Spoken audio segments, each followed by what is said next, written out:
Hi guys! Welcome back na naman sa ating channel. Kaya sama-sama na naman tayo guys. Ito guys, kung may breakfast, merong dinner time. Kaya ito guys, papakita ko naman sa inyo kung ano naman ang bago nating menu. Baga ito guys, isa sa paborito kong ulam. Diba paborito ko yung mga nilaga, tinola, adobo, kahit anong ano na talagang gaganaan ako kumain.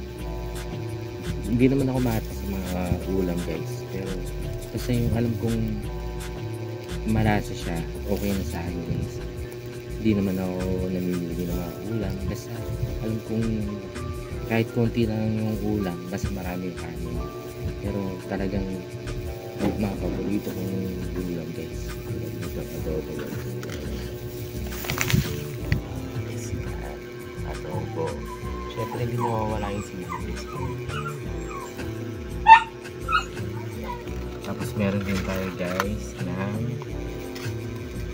pipino. Hindi ko na nga mapiliin guys. Bago pa lang ako mag-vlog, natikman ko na yung pipino kaya medyo nabawasan ko. Kaya guys, samahan nyo ka. Lamon tayo guys. Siyempre ang kanin guys. Hindi ako makakontento ng konti lang guys. Tinignan naman kung gaano karami ang kanin ng dati niya. Diba? Sobrang matakaw talaga. Pag lamon, lalo na pag punta ka ng mga pesca. O kaya ayain mo ko sa mga candy rice. Tapos hindi ako yung vegan guys. Talagang maasahan ako dyan. Mga candy rice o yung mga ulam na talagang mga pesta o ako gusto guys, yan pinakagusto ko. Tara guys, kain tayo. So, kain ng adobo.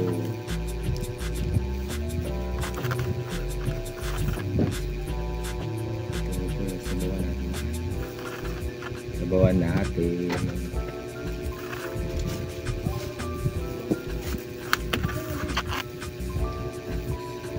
Siyempre, masarap din sa adobo yung medyo may konting taba. Pero hindi ako mahilig sa taba-taba. Kasi siyempre, hindi na tayo bata para kain tayo masyado ng taba. Kasi bawal sa atin yun. Kaya tayo mga medyo may edad na kasi hindi ka na bata. Kung masyado sa taba kasi para iwasan natin yung magkaroon tayo ng karamdaman sa kalusugan natin. Medyo iwasan natin yung dapat iwasan. Kahit masarap yung pagkain, pero kung alam natin hindi siya pwede para sa atin, huwag natin ipilit guys, para maiwasan natin yung maging problema sa kalusugan natin, di ba? Kaya guys, para kahit na siyempre guys, dahil gusto ko magkamay, gamit muna tayo na kasi hindi ko alam kung malinis na yung gamit ko pero para for safety na lang guys. Okay, tara guys. Adobo. Tsaka mas masarap kumain guys pag nakakamay ko.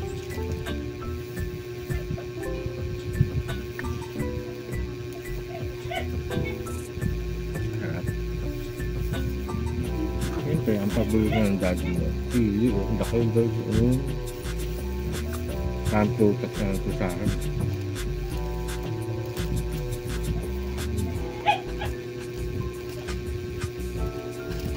Siya.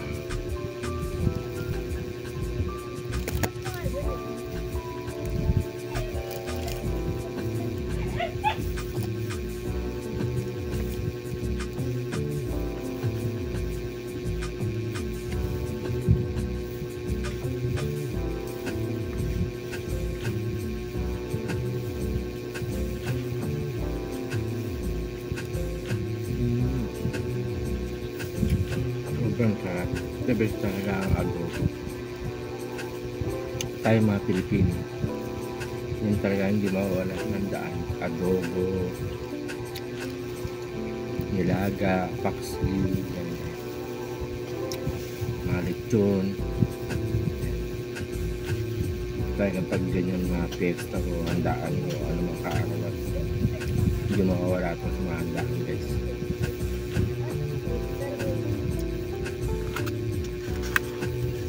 Pilipino guys.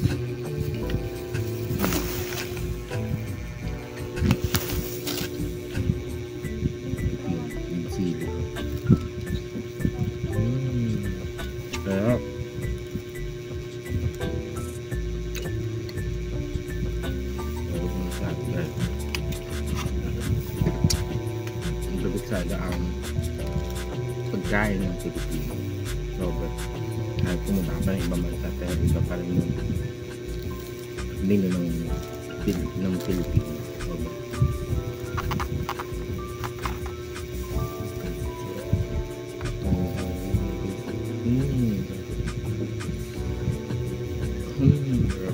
Sobra sarap kumain.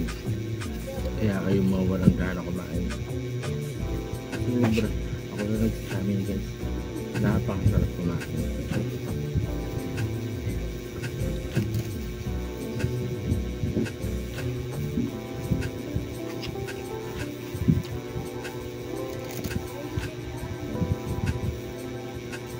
Yeah, perfect guys. So wala.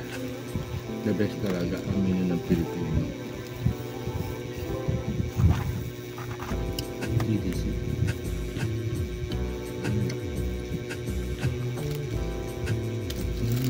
Grabe.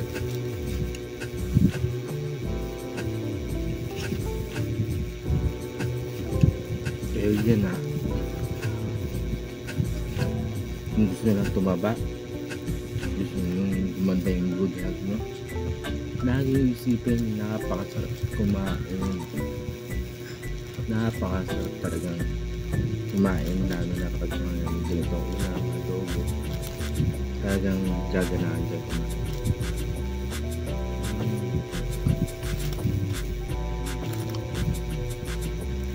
Grabe, sarap. The best.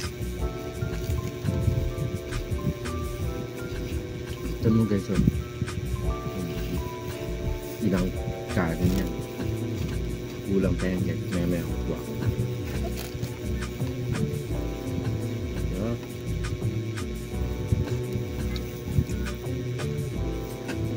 Pino.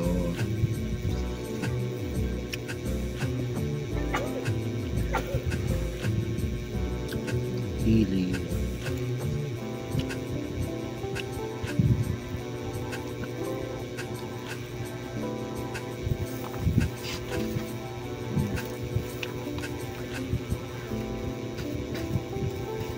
Kaya kayo mahina kumain, kukonvince ko kayo, nag-aalakas kayo kumain guys. Panood nyo lang talaga.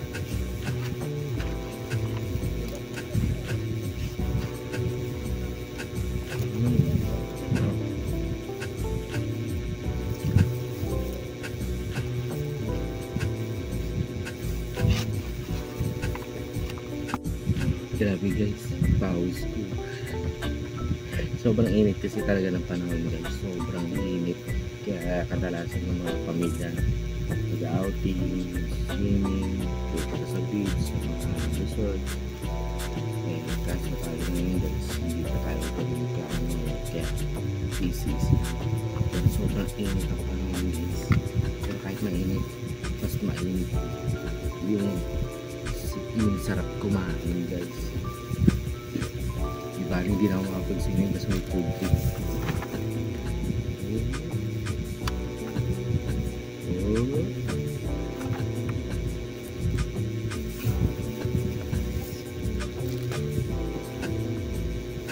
Alright. Guys, sana hindi kayo magsasawa sumuporta sa channel natin.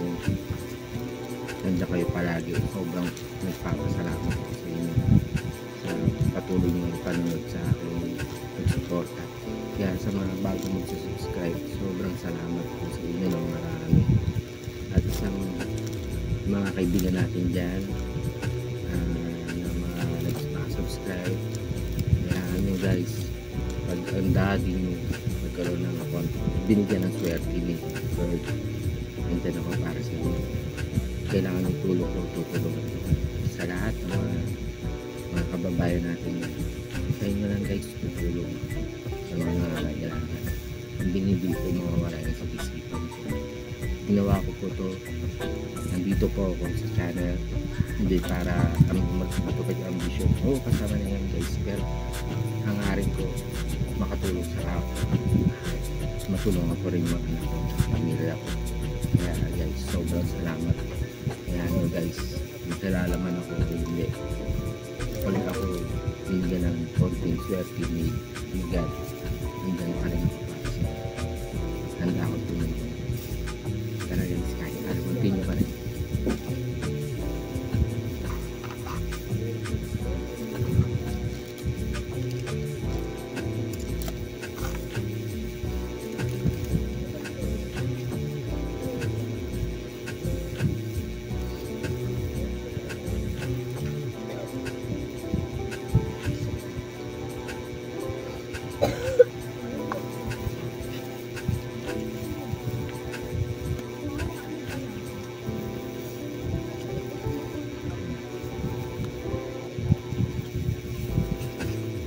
Iwas lang konti sa taba tulad nito. Siyempre, kahit bata ka pa pero masanayan ka. Diba, masarap yung taba pero hindi mo huwag madalas kasi para maiwasan natin na magkaroon tayo ng problema sa kalusugan. Masarap siya pero hinay-hinay lang, na-inspire ko lang para ang result natin maging maayos.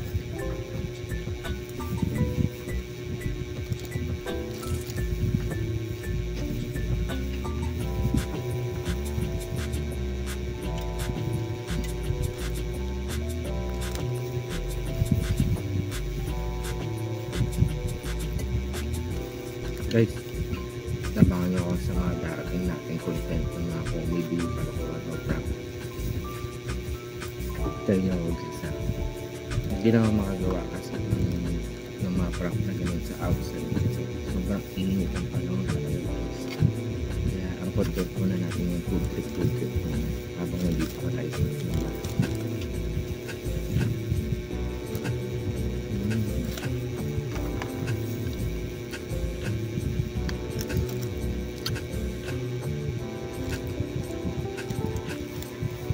sobrang sarap ng sili.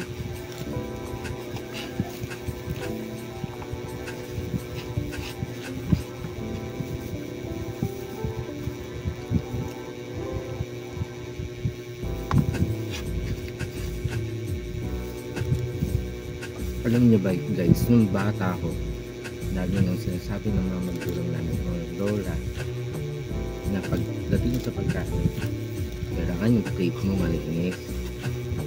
Kailangan walang matira para tumaw kasi yung mga kabataan diba pag bata pa pahinga ka para tumaw pa lagi na sininsa yung clean plate ha. Yan guys. Excuse me. Kaya ngayon hanggang lumaki ako clean plate talaga lagi.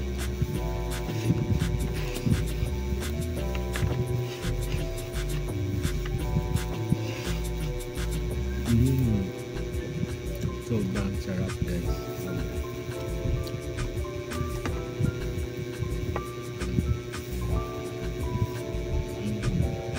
Sarap.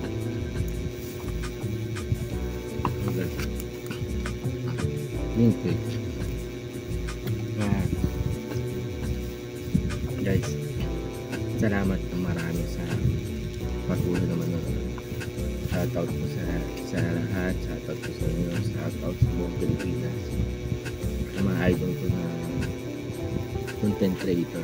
Pilit po kasi inyo sana parang araw andyan din ako katuloy nyo kasi gusto ko talaga tumutulong sa mga kababayan natin ng mga kailangan na tulong, mga humihingi ng tulong, anak nila kasi nila magulang nila nasa hospital yung sakit.